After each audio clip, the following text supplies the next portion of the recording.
Hello, this is Karri Axtell with the ARC of Fort Wayne County.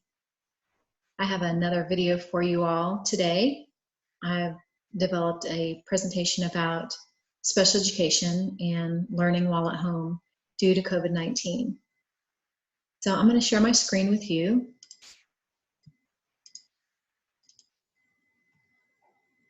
And pull up my meeting here. All right. So special education and learning at home during COVID-19. As you know, over the past couple of weeks, I've shared some of my tips and tricks as a parent and kind of what I'm going through. And I think we're all discovering what this looks like as we go through it. So strategies are developing along the way. This information, again, is just to help provide some type of resource for parents that are looking for some guidance and some structure on educating their child while at home, and then also hopefully preserving some of their rights through special education and when students return to school.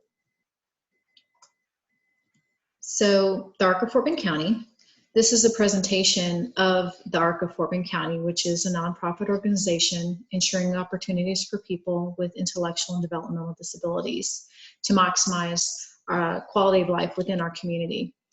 And we advocate for and provide information, referral, training, and various social and recreational and athletic programs for people with IDD of all ages. This particular presentation is part of the Education Advocacy Program, which I, as the Director of Youth Programs, am a part of. So COVID-19 and learning at home. Early in March 2020, the outbreak of the coronavirus, or COVID-19, really hit here in the United States and began to spread. And this prompted state and federal leaders to urge people to stay at home.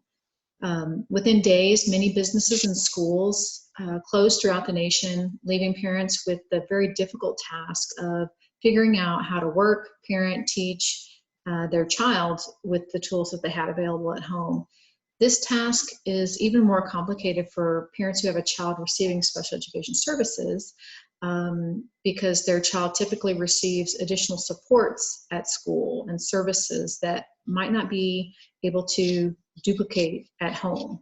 So many school districts have begun providing instruction through either online learning platforms or paper packets and worksheets with activities, and parents can pick those up at school at a designated time and place. But if your particular school district hasn't contacted you yet, you may email or call your school district administration office and find out what their response is to the COVID-19 school closures and how they may intend to help or educate your child. So this presentation just outlines steps to take, a basic plan for parents who are supporting their child's special education program at home due to the COVID-19 school closures. This presentation aims to provide some tips and strategies to help parents who are already doing what they can in a very difficult situation. So what's the first step? The first step is to get organized. Gather your paperwork related to your child's current individualized education program, or IEP. If you already have a notebook with your child's IEP or IEP notebook for your child, that's great. You can go on to the next step. But if you don't have a copy of your child's IEP, you're going to want to go and do step 3, which is requesting the copy of these documents, your IEP progress report, along with information about how your child was performing just before the COVID-19 school closures. And then once you have those documents, you can return back to step 2 and review your child's education documents. So what is the IEP notebook? So here's the IEP notebook. It contains 5 tabs. First is the current copy of your child's IEP or 504 plan during the current school year. Copy of the most recent report cards, IEP progress reports, evaluations, therapy notes, notes from tutors, as well as correspondence from the school, And then the fifth tab is usually that sample work, class assignments, homework, quizzes, and projects. So if you only have the IEP and no other section, that's fine. With the IEP, you're going to know what your child's current special education program looks like, what the services are, the IEP goals, accommodations, and whatnot. So you can then work with the school to develop a plan, as long as you have at least the IEP. And then you can start working with them about what they can do, and then how they can help you as you're supporting your child learning at home. So step 2 is going to be to review several important sections of that IEP. One of them is known as the PLAP, or the present levels of academic achievement and functional performance. And the PLAP is going to be kind of a snapshot of where your child was performing at the last IEP or ARD meeting. Several months may have passed since your child's last IEP meeting, so that PLAP may not reflect what your child's abilities are right now, but it's still helpful information to show where your child was at that point, and you can kind of see if there's any growth that has happened. Next, you're going to review your child's schedule of services and any modifications or accommodations that your child receives. And then you're going to want to keep those things in mind when you are teaching your child or helping support your child while they're learning at home. And when you're going over an assignment that your teacher has, you're going to know that there are certain modifications or accommodations your child receives. And this is where you're going to give yourself a break, because most parents are not certified teachers, so you're certainly not expected to know everything. You're doing the best you can in this situation, and it's difficult for everybody. The final thing is going to be to review your child's IEP goals and the last IEP goal progress report.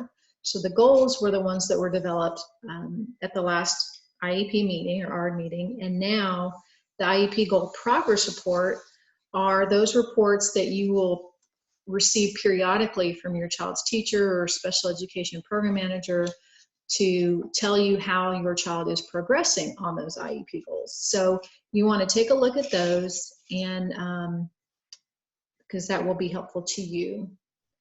So when you're looking at the IEP goal progress report, you're looking, has your child made progress? You know, does the last report show that your child has made some substantial gain in that particular area? Are there certain areas of weakness for your child that remain?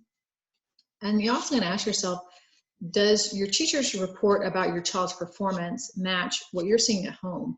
Because if there's some disconnect there where the teacher reports that this particular goal your child does really well, but you can't see your child duplicated at home, or vice versa, your teacher says that your child really doesn't do this certain aspect well, but at home they do it for you perfectly. If there's any kind of miss between that, from what you're reporting, what the teacher's reporting, you're definitely going to want to note that so you can talk to the teacher about that. So step 3 is to contact your child's teacher. You're going to want to get an idea of how your child was performing in class on their last IEP goals right before the school closure. It's kind of like asking for an updated PLAP, or present levels, for your child. This may include how your child performed on the last benchmark test or subject matter assessments that schools will periodically give to students, whatever was given to your child just before school closure. If the school closure occurred just before you were going to be receiving an IEP goal progress report, go ahead and ask the teacher to send that to you now, and so that you have the update on how your child was performing on their IEP goals just prior to school closure. This information is going to be helpful to you and your child's IEP team members that are likely going to be coming together, if they haven't already, to develop a plan for how your child's education continues during the school closure while they're at home. So you're going to ask your teacher to provide a couple things: worksheets, assignments, other activities that give your child more practice in their weakest areas. Ask if there is a textbook, workbook, teacher notes, or other instructional resources or websites that you can use. Some schools have web-based instruction or assignments that may require your child to have a username or password. If your child doesn't remember what that is, you can certainly ask your child's teacher for that. You may also want to just have a conversation with your teacher about some of those supports that your student received in class. What were some of the strategies that your teacher found to be successful with your child? That would be great insight for you as a parent to try to duplicate that at home the best that you can. Step 4 is to develop a plan with the school. You're going to work with the school and see what supports and services the school can provide your child during the school shutdown. Ask what tools and instructional materials you can use at home to help you support your child's learning. And just remember, everybody's different. Do the best you can. And here's one tip: to ask the teacher to provide at least one assignment each week that challenges your child's area of weaknesses and addresses your child's IEP goal. This is going to be one way that you can help get some teacher input and see what it was that they hopefully would have been working on had they been in school. And also continuing to stretch your child and work on those IEP goals that are so important. So step 5 is to set the daily schedule and routine. By now, school's been closed for a couple weeks, but I cannot stress enough how important just having a schedule is. For your child's own awareness of where you are in the day, and is this a school day or is this a fun free day or a weekend? That schedule is going to be helpful to your child. It's going to need to work for your family too. You're going to need wake up time, personal care routine, learning, meal times. If you're making meals, of course, you're going to want to have time set aside. So knowing when your child's school time is and when you can work that in would be helpful to you. Family time is important too. You're going to want to have those free time with your kids, and even if it's talking about what happened during the day, what you guys learned today, maybe reading a story together, going for a walk, exercising, playing board games together. There's many different things you can do. So schedule is really important. So with that schedule in mind, think about some of the strategies that might be helpful for your child, and then have those tools available to you. Perhaps your child uses a visual schedule, or maybe your child has a planner that they use. Timers, fidgets, first then reward systems. There's all different types of strategies that parents may use already at home, but also some things that you may discover through your talking with your child's teacher that your teacher found helpful to keep your child focused and on task, and rewards that they might have earned while at school. So now is the time to have all those strategies at your fingertips. Maybe it's an edible, maybe it's stickers, maybe it's earning time to do something. Again, use of the timer. So your child's accommodations, modifications, the strategies and the supports and things that work for them. So that's where, having gathered all that information and received that information from your child's teacher on what was successful in school, that you try to incorporate that at home as well. Step 6 is to monitor school progress. So this aspect of it may be one that's very important, because it's going to be something that you can use as a tool later on when school is back in session and your child is back in class, and you have a conversation with the school about the amount of special education services, supports, and time that your child may have missed because of the school closure. So track your child's progress, their school assignments, IEP goals, and any related services such as speech or occupational therapy.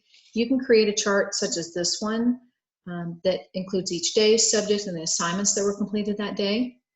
Include information like how many questions were assigned, when the assignment was due, amount of time spent on each day, each subject. Charts such as this will be helpful to parents keeping track of missed in-class support time or other special education services that the student would have otherwise received. This particular chart is similar to the other one, but this is for tracking IEP goals and related services, such as speech or occupational therapy. Some schools may be able to provide some of your child's special education services, and some may not. Charts like this can help you track special education services that your child does receive during the school closure, so that once school resumes on campus, that you can request an IEP meeting to discuss what was missed and determine whether compensatory education services are due. So here's just a couple of the resources that are available. There are many, and it seems like the information is coming at us at just such a rapid pace. But here are a couple of resources, especially if you have a child with intellectual or developmental disabilities, that we have found are very helpful. So one is the American Association on Intellectual and Developmental Disabilities. They have been keeping up on the legislative and the congressional activity that is going on at the national level. The next one there is Disability Rights Texas, of course, which is our state protection advocacy group, which I encourage you going to their website and their Facebook page as well, because they share a lot of really good information from all aspects of protecting people with disabilities, and a lot of great resources there as well. National Center for Learning Disabilities, and also Texas Education Agency, a lot of good resources there. One of the other resources here is this mental health support line, particularly for people with disabilities. Health and Human Services has come out with this mental health support line, so encourage, if you have the need for that, to contact them as well. Last is our Facebook page, Sarko-Forbin County. We've been sharing a lot of information as it develops and comes out to us. So if you check with our Facebook page, we will keep that updated as well. And if you ever want to email us, ask us questions, and see what our thoughts are, we're happy to share that as well. Our email address is info@arcoffortbend.org. And we hope you all stay safe.